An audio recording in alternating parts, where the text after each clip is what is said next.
Bonjour à toutes et à tous, très heureux de vous retrouver pour cette nouvelle émission. Il y a bientôt maintenant 2 semaines que le pape François nous a quittés. C'est alors ouvert pour l'Église catholique une période de transition qu'on appelle Sede Vacante, donc le siège du successeur de Pierre qui est vacant. Et dans quelques jours, les cardinaux du monde entier vont entrer en conclave pour élire le prochain pape. Que faut-il retenir de ces 12 années de pontificat du pape François ? Quel est son héritage? Quels sont les chantiers qu'il a ouverts sans peut-être pouvoir tous les achever? Et quels sont les défis pour le prochain pape? Beaucoup de questions, évidemment, qu'on ne pourra pas toutes aborder aujourd'hui, mais qu'on va tout de même aborder avec nos 3 invités. Monseigneur Jean-Pierre Delville, bonjour. Bonjour Christophe. Vous êtes évêque de Liège. Catherine Chevalier est également avec nous, théologienne à la faculté de théologie et d'études des religions de l'UC Louvain.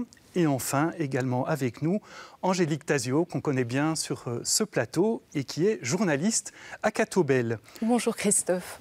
Alors, avant d'aborder le bilan du pape François et les défis qu'aura à relever le prochain souverain pontife, j'ai envie de vous demander à tous les 3 ce qui vous a peut-être le plus marqué dans la personne ou dans l'action du pape François. Monseigneur Jean-Pierre Delville, vous l'avez rencontré plusieurs fois.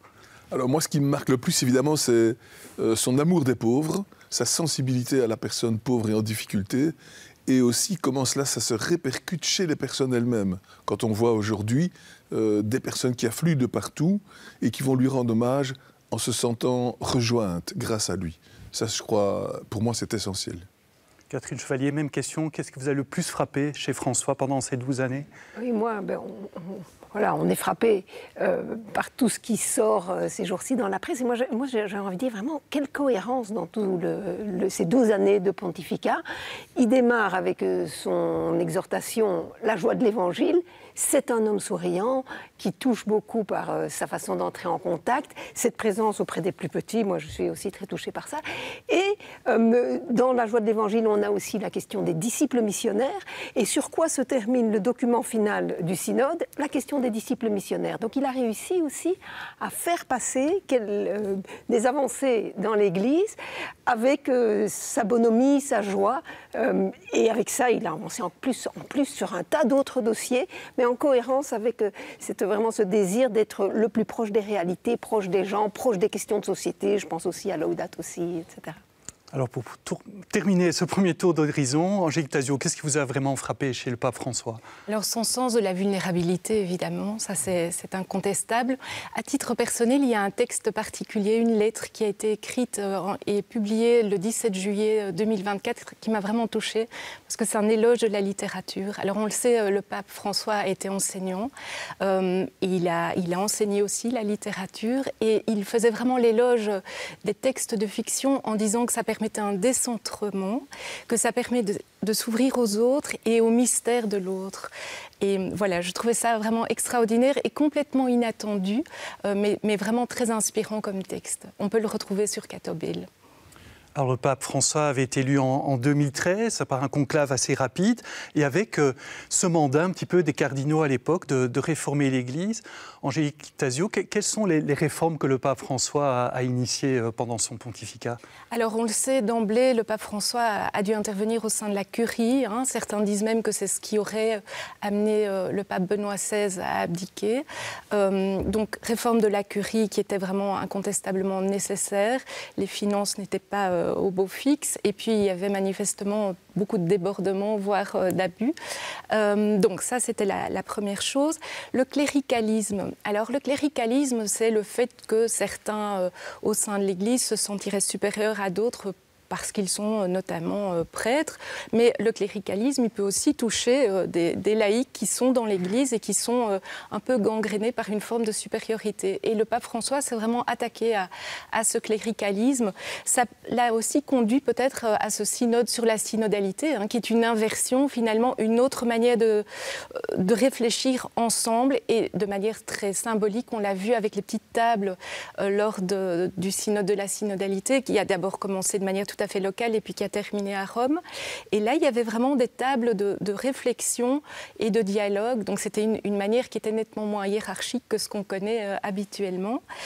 Le pape François s'est adressé aux périphéries. Alors ce sont à la fois les périphéries de l'Église, mais les périphéries du monde.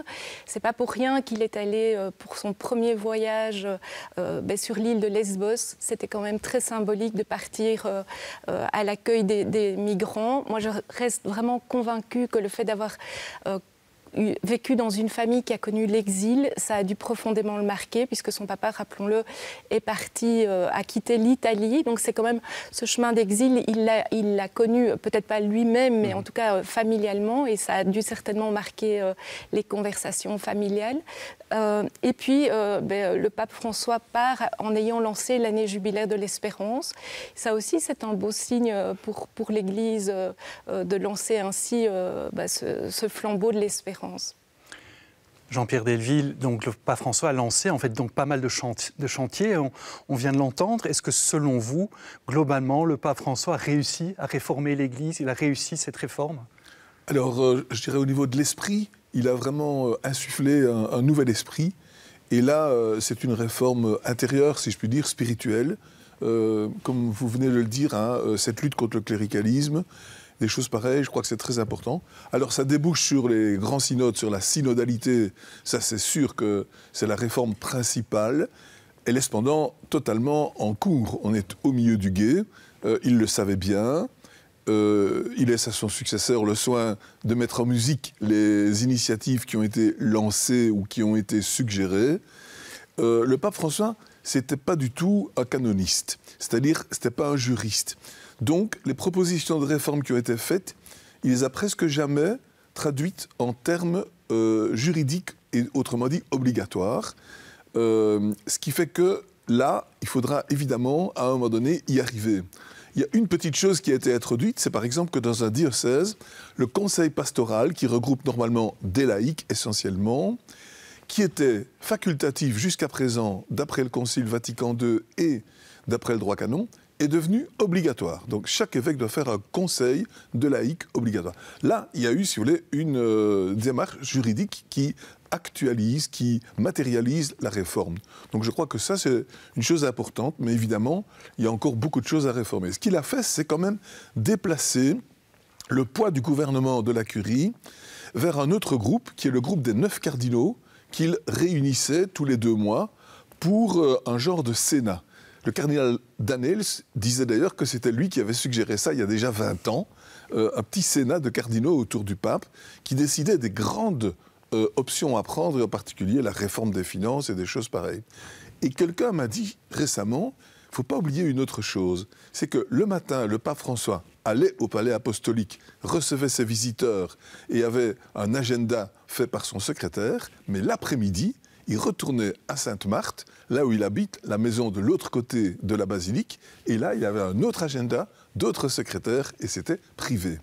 Donc, il avait, si vous voulez, une après-midi où il se donnait de la liberté de rencontrer des personnes. Donc, lui-même s'est réformé pour ne pas être toujours esclave du protocole ou des choses officielles, et s'accorder des lieux de liberté, de rencontre et d'inspiration qui ne sont pas au programme officiel ni inscrits dans l'Osservatore Romano. Donc cette liberté du pape François, oui, qui était aussi une caractéristique de ce pontificat. Catherine Chevalier, on vient d'évoquer déjà ce synode sur la synodalité. Donc on peut rappeler entre 2021 et 2024, donc réunion de tous les évêques du monde, mais avant ça, enfin en tout cas des représentants, avant ça une grande consultation. Le pape a vraiment voulu un petit peu réformer la façon dont les décisions sont prises dans l'Église, augmenter la participation des laïcs. Est-ce que pour vous cet objectif a déjà été atteint avec ce synode? Est-ce qu'aujourd'hui, concrètement, les laïcs et les femmes notamment ont une place plus importante dans l'Église catholique? Très vaste question. Très vaste question. D'abord, sur la question du synode, j'ai envie de remonter aux 3 précédents synodes qu'il a aussi organisés, c'est-à-dire le synode sur la famille qui a été étalé sur 2 ans, le synode des jeunes et le synode de l'Amazonie. Dans ces 3 situations, il a déjà entamé un processus de consultation. Alors je me souviens de ce qui s'était passé pour le synode sur la famille. On devait consulter, on ne savait pas comment on devait faire. Donc ça c'est un peu le style François, on y va, il faut y aller, débrouillez-vous. Donc effectivement, mais ça a été fait et des gens ont pu s'exprimer, ça a pu être dit, etc.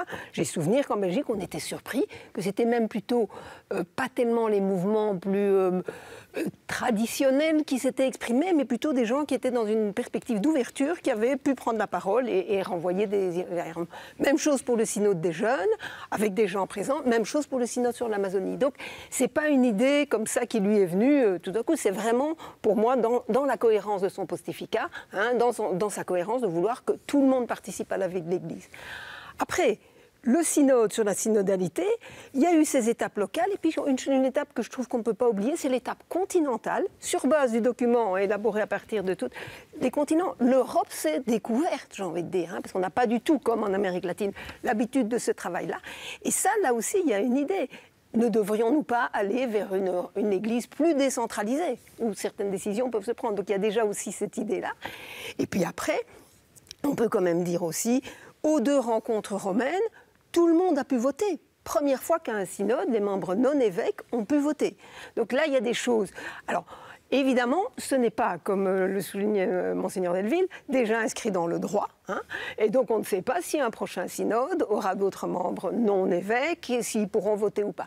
Mais il y a quelque chose. Et puis, il y a eu des images fortes, comme le soulignait, ces gens qui étaient autour d'une table, alors que, il y a des gens qui s'étaient plaints, là, ils étaient invités comme experts, ils étaient là tout en haut, on les voyait à peine, avec un temps de prise de parole plus court que les autres. Ça, ce n'est plus comme ça que ça s'est passé pour le synode sur la synodalité. Après, dire que tout est acquis, non, mais est-ce qu'on pourra encore imaginer de faire un synode avec que des évêques? Peut-être sur certaines questions, mais sur des questions qui concernent tous les chrétiens. Moi, je crois qu'il y a, ou du moins je l'espère, en tout cas, un point de non-retour sur ce plan-là, mais en même temps, tout un travail qui doit se faire aussi localement. Les conseils pastoraux, il faut les mettre en place. Hein. Il faut mettre en place ces consultations au niveau local. Il y a des grandes responsabilités aussi des églises locales. Mais il y a déjà une décision qui a été prise en 2027 de faire le point sur ce qui a ou pas déjà été mis en œuvre. Monseigneur Delville, est-ce que vous pensez que cette réforme synodale, donc cette participation plus grande des laïcs, cette décentralisation, est-ce que c'est irréversible? Et qu'est-ce que le prochain pape devra faire pour avancer dans cette voie-là? Oui, je pense que c'est irréversible, mais vraiment, il faut être pratique et il faut mettre en musique, si vous voulez, cette chose-là. Nous, dans le diocèse de Liège, on a des unités pastorales qui regroupent des laïcs dans une équipe autour du curé qui n'est désormais plus seul à diriger sa paroisse. Et donc, on a mis en pratique.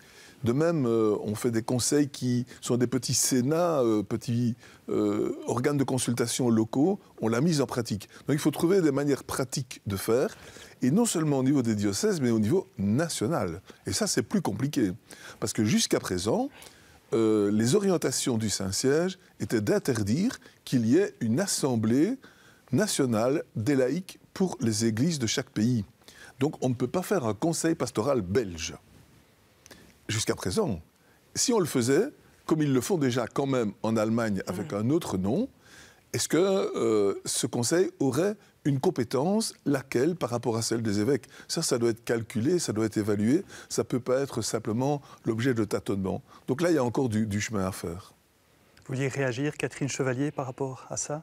Oui, moi ça me semble intéressant, enfin, je trouve aussi intéressant de dire qu'il faut outiller les églises locales. Et par exemple, une des choses qui est importante, qui est soulignée dans le document du synode, c'est qu'il faut discerner, évaluer, rendre compte. Quels outils pour discerner, quels outils pour évaluer, quels outils pour rendre compte? Il faut encore inscrire ça et dans le droit et puis dans des formations qui permettent aux gens de travailler dans cette dynamique synodale et collaborative. Voilà, donc jusqu'à présent, nous avons parlé de l'action du pape au sein de l'Église. Beaucoup d'autres aspects seraient à souligner. Angélique Tazio, est-ce que François était un pape politique? C'est une question qui est intéressante parce que c'est vrai que les hommes politiques ont en charge la gestion de la cité. Ici, le pape François était avant tout un homme spirituel, mais la temporalité n'est pas la même que celle des politiciens. Les politiciens ont un mandat déterminé. En général, ils préparent leur mandat suivant. L'importance des élections est là. Ici, la temporalité est complètement différente. Donc, ça permettait aussi peut-être probablement plus d'audace. Alors, le fait que le pape François interpelle avec tant de véhémence les grands dirigeants de ce monde, c'était la liberté qui était la sienne qui lui permettait de le faire. Il faut quand même remarquer qu'il a été invité au G7, c'est le seul responsable religieux qu'il ait été. Il avait été invité en tant que représentant d'une forme de sagesse et on lui avait demandé de réfléchir à l'intelligence artificielle. Donc c'était en 2024, l'an dernier. Donc ce sujet de l'intelligence artificielle, il était éminemment intéressant puisque ça induit des changements au niveau professionnel pour beaucoup de gens, etc. Et il avait embrasser toutes les implications de l'intelligence artificielle. Il ne s'agissait pas juste de dire attention, mais d'acter les choses. Le pape François, évidemment, mais on l'a déjà dit, s'est intéressé de très près aux migrants. Il a interpellé les grands de ce monde. Il a notamment Donald Trump. Il n'a pas hésité à s'affronter avec lui contre la construction d'un mur, par exemple. Et donc cette liberté de ton, elle était remarquable et elle lui donnait la possibilité d'agir sur le terrain politique. Je voudrais encore citer son encyclique Laudato Si, parce que c'est vrai qu'au départ, elle s'adressait aux catholiques, mais elle est très très vite sortie du milieu chrétien pour atteindre d'autres sphères, puisque l'insistance qu'il avait par rapport à la maison commune et le lien des habitants avec la terre, elle se retrouvait dans des préoccupations écologiques partagées par beaucoup. Donc oui, je pense qu'il a eu un rôle politique de par le ton qui était le sien. Alors, il y aura encore beaucoup de choses à dire sur ce que le pape François nous laisse. Monseigneur Delville, j'ai aussi envie de vous demander quels sont peut-être les sujets ou les chantiers que le pape François a laissés en souffrance pendant son pontificat. Alors c'est vrai qu'au niveau politique, il a fonctionné de manière très dialectique, en insistant constamment sur la paix, mais sans nécessairement donner des plans de paix. Il y en a quand même un qui a réussi admirablement, on l'a oublié, c'est la paix entre Cuba et les États-Unis en 2014. C'est le pape François, avec la diplomatie pontificale, qui a réussi à mettre d'accord Raúl Castro à Cuba et Obama aux États-Unis. Et c'était 50 ans de tension internationale à cause du sujet. Donc là, il y a vraiment eu une action de paix très concrète. Au Sud-Soudan aussi, il a réussi à réconcilier les factions, toutes de tendance catholique, mais qui s'affrontaient. Donc, il est à la fois dialectique dans le sens qu'il lance des idées, il fait appel aux consciences sur l'avortement, par exemple, il fait appel aux consciences, et puis il te dit débrouille-toi sur tes situations locales ou sur la casuistique, les cas concrets, comment les traiter, comment accueillir. Donc il n'est pas toujours un organisateur, mais il est un lanceur d'idées à ce niveau-là. Donc voilà, je pense que dans le futur, évidemment, il y a beaucoup de chantiers qui restent ouverts. Alors, soit on pense à tout ce qui est la paix dans le monde et comment les chrétiens, le Saint-Siège, le pape peuvent y travailler concrètement. Ça doit être toujours à l'ordre du jour parce que notre conscience nous pousse à aller plus loin que nous satisfaire simplement de solutions qui risquent toujours de susciter des nationalismes et souvent des combats et des guerres. Mais alors, il y a tous les chantiers ouverts, c'est les 10 points qui sont restés en suspens après le 2e synode sur la synodalité, qui doivent être traités par des commissions spéciales et qui sont quand même névralgiques. C'est l'ordination d'hommes mariés dans l'Église, c'est la question de l'accès des femmes au diaconat, c'est la question aussi du rôle des nonces, c'est la question de la formation des séminaristes. Il y a des thèmes très très importants qui demandent vraiment un approfondissement et parfois même, je dirais, une évolution très nette. Et là, c'est en chantier. On peut espérer que ce sera prolongé et que ce sera mis en œuvre. Alors, on va revenir à la fin de cette émission sur les défis qui attendent le prochain pape. Catherine Chevalier, on l'a beaucoup entendu dans les médias aussi ces derniers jours. Évidemment, on est revenu sur la visite du pape en Belgique, sur les propos qu'il a tenus, sur l'avortement, sur les femmes. Quel regard vous portez finalement sur ce... Voilà, quel était plutôt le regard du pape sur les femmes? Est-ce qu'il a fait avancer la place des femmes dans l'Église? Encore une vaste question, mais aujourd'hui, il n'y a que des grandes questions et on doit l'aborder. Voilà.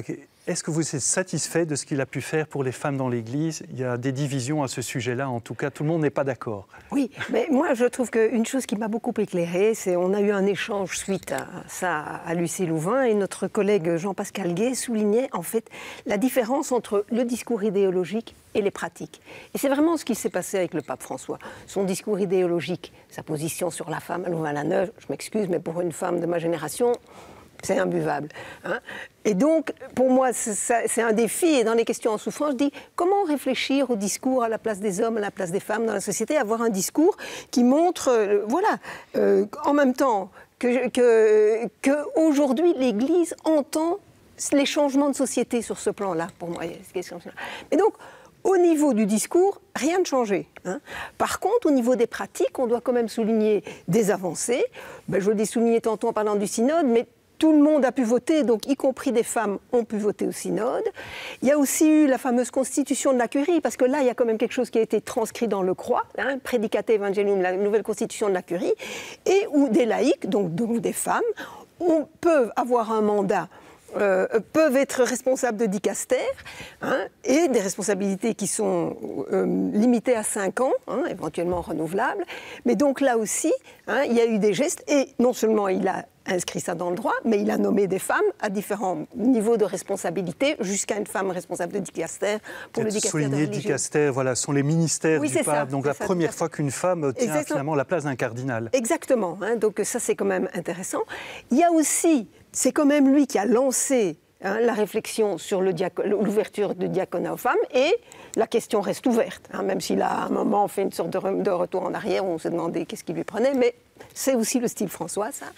Et puis il y a aussi eu, c'est une question plus compliquée, mais la question des ministères laïques, hein, qui, en 1972, on ne sait pas très bien pourquoi, avait été réservé aux hommes, et il a osé, 50 ans plus tard, dire, voilà, ouvrons ça aux femmes. Mais pourquoi il l'a fait? Il l'a fait interpeller par des femmes qui étaient présentes au synode sur l'Amazonie. Et donc c'est un homme qui a su aussi entendre ces questions, dire, alors là, ces ministères laïques, effectivement, il y a déjà toute une série de femmes qui collaborent à la vie de l'Église, qui ont des responsabilités. On a la situation au vicariat du Brabant Wallon de Madame Alsberge, mais là, sur ce plan-là, jusqu'à présent, c'est pas encore calé dans le droit, c'est pas encore clairement institué, et donc il a fait des pas, mais évidemment, il y a encore du chemin à faire. Un grand chantier encore ouvert.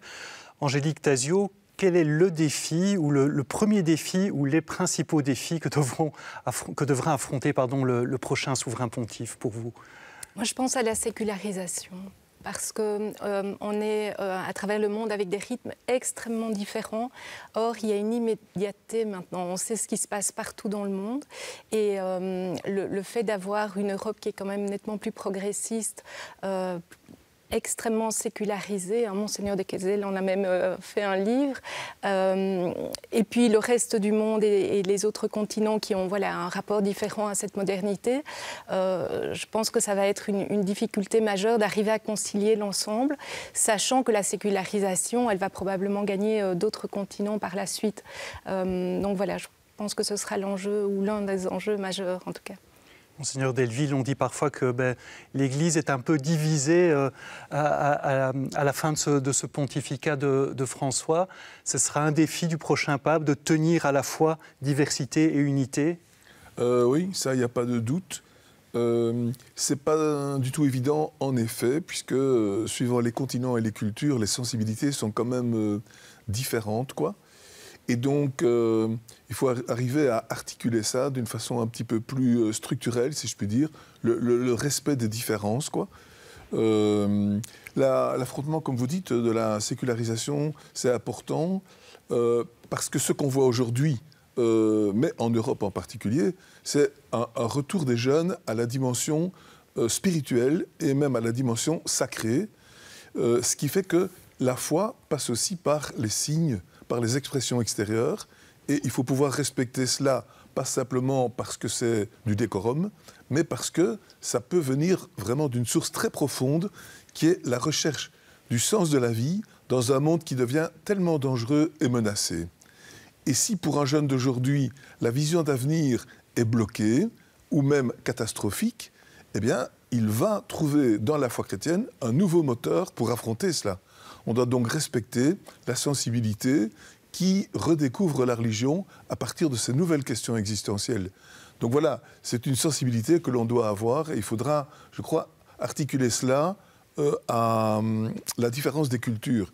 Il faut reconnaître que, par exemple, pour la question de l'homosexualité, le document du Saint-Siège qui permet la bénédiction des couples homosexuels, était très mal accepté en Afrique, mais on se rend bien compte aussi que ça ne correspond pas tout à fait à la sensibilité du terrain, même africain. Donc il y a des décalages qu'il va falloir affronter aussi par une réflexion, pas simplement par une tolérance, si vous voulez, on laisse faire ou bien on fait ce qu'on peut, mais aussi par une réflexion d'approfondissement. Donc voilà, affronter la pluralité à travers une réflexion, je trouve que c'est très important. Un autre défi peut-être que vous identifiez ? Alors le défi fondamental dans le monde de demain, c'est évidemment la paix, la globalisation. Comment articuler la globalisation avec le sentiment de l'émergence des peuples et des cultures locales qui revient à la surface par les nationalismes un petit peu partout. C'est très beau d'être sensible à la culture locale. Nous restons fiers d'être wallons, hein, on est fiers d'être wallons. Bon, mais il ne faut pas exagérer, parce qu'à un moment donné, vous excluez l'autre et vous caressez un petit peu votre sensibilité propre en oubliant que le sort du monde se joue quand même ailleurs. Donc, je crois que l'avenir de l'humanité, c'est vraiment fondamental. Et la conscience chrétienne ouvre à cette sensibilité universelle, alors que par contre, les sensibilités locales vont un peu plus vers le repli. Donc, je pense qu'un grand défi de l'Église catholique, c'est ouvrir à une sensibilité des défis du monde de demain qui soit universelle, mais en même temps qui n'écrase pas les cultures locales qui nous font vivre et qui nous donnent la structure, la culture pour nous exprimer. C'est ça qui est très important. Un difficile équilibre à trouver. Catherine Chevalier, il nous reste moins d'une minute. Peut-être un défi que vous identifiez pour le prochain pape ? Alors, bien sûr, pour moi, il y a à poursuivre toute une série de choses qui se sont faites. On a peu parlé du défi climatique, mais là, je crois qu'il y a aussi à continuer à s'engager. La question de la paix, la question des plus pauvres, pour moi, c'est vraiment essentiel. Et bien sûr, la synodalité. Une question qui a quand même peu été travaillée pendant ce pontificat, c'est la question de l'œcuménisme. Est-ce qu'il n'y aurait pas un enjeu aussi à faire un travail plus ensemble entre les différentes églises par rapport à ces grands défis de société, mais aussi sur des questions qui restent en souffrance, comme la question des ministères. Comment est-ce qu'on arrive à s'accorder sur la question des ministères entre les différentes églises, l'Eucharistie et le ministère de l'évêque de Rome. Voilà. Eh bien voilà, donc beaucoup de défis pour le prochain pape. On aura certainement l'occasion d'en reparler après l'élection. Le conclave sera dans quelques jours. Merci à tous les trois d'avoir été avec nous pour ce petit bilan du pontificat de François et puis sur les chantiers qui s'ouvrent pour le prochain pontificat. Merci à vous d'avoir été avec nous. Comme d'habitude, rendez-vous sur le site Ovio, sur la plateforme Ovio si vous souhaitez revoir cette émission ou sur le site catobel.be. Merci de votre fidélité et à très bientôt.